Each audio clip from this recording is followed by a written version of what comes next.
Hey race fans, Alex Weaver here. We just saw a heck of a race at Homestead-Miami Speedway this past weekend. We're going to gear up for Talladega, but first I want to bring in our resident championship winning crew chief, Cole Pearn. Cole, I want to break down Homestead with you.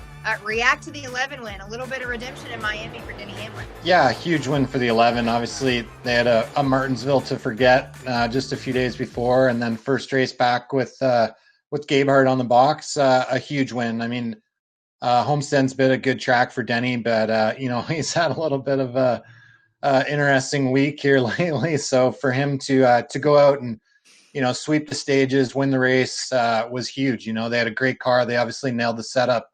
He was really able to move around, make multiple groups work. So for sure, a huge week for them. Lap traffic came into play. I want to ask, what's the correct etiquette for lapped cars? Ideal world, lap car just gets out of the way. I think. No, not ideal world. Cole Pearn. Well, we're talking etiquette here, right? So I think if it's not your day, yeah, it's not your day. But it's an interesting time to get back at somebody you maybe didn't like when you're not having, you're maybe grumpy because you're not having a good day already, and some guy that you don't like's coming up to lap you. You're like, you know what, I'm gonna maybe settle a score a little bit here, and obviously I think that's what we saw.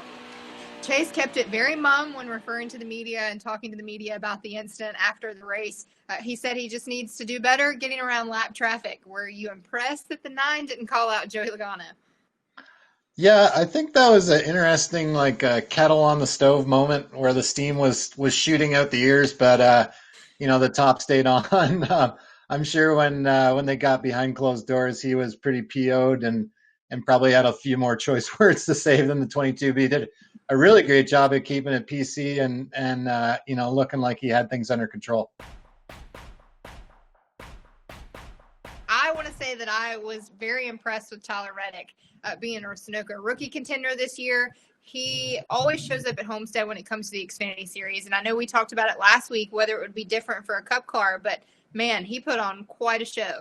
Yeah, he did great. I mean, for him going there first time in a Cup car, that's super impressive. I think even Austin seemed to be pretty good on the long run. So, a huge boost in the arm for them as an organization to have, both cars running well. And it seems like they've definitely, stepped up their program a lot for this year. I also want to venture into another Twitter feud of 2020 that I now need. I didn't know that I needed when it started, but it's been Denny Hamlin versus Corey LaJoie. Rack up this feud for me.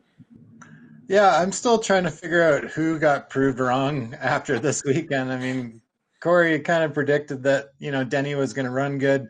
Denny obviously had to say that they are a winning team, which they did. They swept both stages and won the race from the pole. So I don't know. I guess they're both right. I don't know. It'll be Denny seemed to say that they had worked things out or whatever, but you never really know if those things are truly worked out. And obviously, the 32 and the 11, they're in two different ball games. They weren't at Martinsville, but on a normal week, you definitely don't expect them to be racing each other as much. So I guess that's why they get in Twitter feuds. All right, let's flip the script and turn the page to Talladega. I know if you can hit my sarcasm here, it's one of your favorite ones atop the pit box to call. Are you really upset that you're not going to be calling it from Talladega? If there's any race you could get suspended for to miss, Talladega would be it for me.